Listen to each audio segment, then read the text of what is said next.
Hello friends, आप सभी का स्वागत है आपके अपने यूट्यूब चैनल रीट राजस्थान में। तो हमारी जो सीरीज चल रही है त्रिकोणमितीय सूत्रों की, तो उसके 2 वीडियो हो चुकी हैं, ये तीसरा वीडियो है। तो इसमें आज हम जो समकोण त्रिभुज पर फलनों के अनुपात के जो कुछ सूत्र हैं उनके बारे में चर्चा करेंगे और उनको किस तरह से याद रखना है उसके ऊपर भी चर्चा करेंगे। तो जैसे कि हमने पिछले वीडियो में बताया था कि ये एक समकोण त्रिभुज है जिसमें एक कोण 90 डिग्री का होता है और इसमें सामने की भुजा वो कर्ण होती है और जो थीटा के सामने होता है वो लंब होता है और जो बाकी शेष भुजा बची हुई होती है उसको आधार बोलते हैं।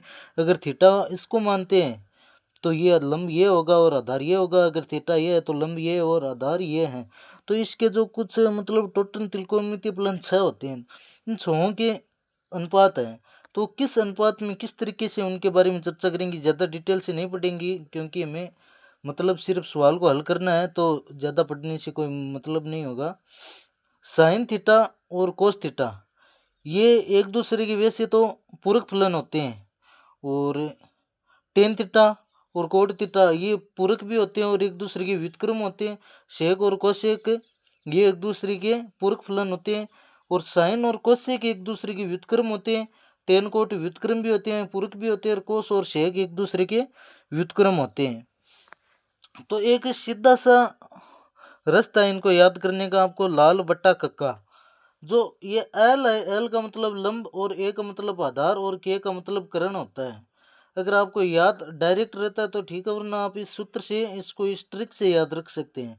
तो आपको 6 याद नहीं करने, आपको सिर्फ 3 याद करने हैं। अगर आपको 3 याद हो जाएंगे तो आप बाकी के 3 अपने आप बता सकते हैं। तो सबसे पहले साइन थीटा का होता है लंब बटा कर्ण और कोस थीटा का होता है आधार बटा कर्ण और टेन थीटा का होता है लंब बटा आधार।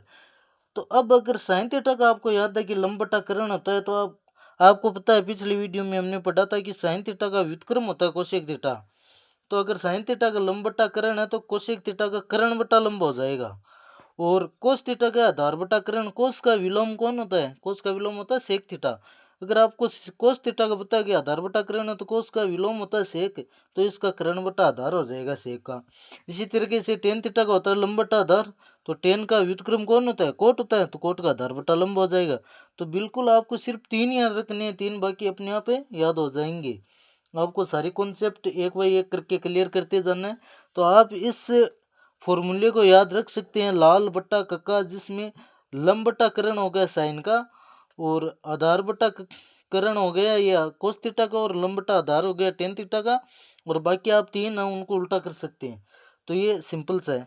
फिर इसके अलावा बाकी लगभग हमने सारे सूत्र पढ़ लिए। 2 सूत्र और है, एक होता है टेन का और एक कोट का। साइन और कोस में अनुपात होता है। टेन थीटा का साइन और कोस में अनुपात होता है साइन अपॉन कोस, और कोट टेन का व्युत्क्रम होता है, तो कोट का क्या हो जाएगा? Cos theta upon sine theta. इसके अलावा जो ये 6 फलन है, ये व्युत्क्रम भी होते हैं आपस में और विलोम भी होते हैं। तो हमने व्युत्क्रम के कुछ फॉर्मूले पढ़ लिए, अब हम उनके पूरक के फॉर्मूले पढ़ते हैं। तो पूरक, तो लिखते हैं पूरक फलन। पूरक फलन में अभी हमने पिछली जो वीडियो थी उसमें जाना था कि साइन कोस का पूरक फलन होता है। पूरक का मतलब क्या होता है? पूरक का मतलब होता है जिन दो कोणों का योग 90 डिग्री हो तो उनके जो त्रिकोणमितीय फलन होते हैं उनके मान बराबर होते हैं। अब साइन साइन 90 माइनस थीटा जो भी आएगा, तो अगर 90 में से थीटा निकालेगी तो वो थीटा बचेगा, तो उसका मान कोस के बराबर होता है। तो क्योंकि साइन का पूरक फलन होता है कोस, इसी प्रकार से कोस का पूरक फलन साइन हो जाएगा। तो sine 90 minus theta cos theta और cos 90 minus theta sine theta. इसी प्रकार से हो जाएंगे वो जो पीछे रहते हैं। Tan 90 minus theta cot theta हो जाएगा, cot 90 minus theta tan theta हो जाएगा। Sec 90 minus theta cosec theta और cosec 90 minus theta sec theta हो जाएगा। ये जो सूत्र है वो हमारे ऑलमोस्ट जो 10th क्लास में काम आते हैं वो सारे सूत्र कंप्लीट हो चुके हैं। तो अगली वीडियो में हम प्रश्नावली को सॉल्व करेंगे। प्रश्नावली जो अभी जो सिलेबस में है शायद वो 8वीं प्रश्नावली है, उसको हम सॉल्व करेंगे नेक्स्ट वीडियो में। Okay, thanks.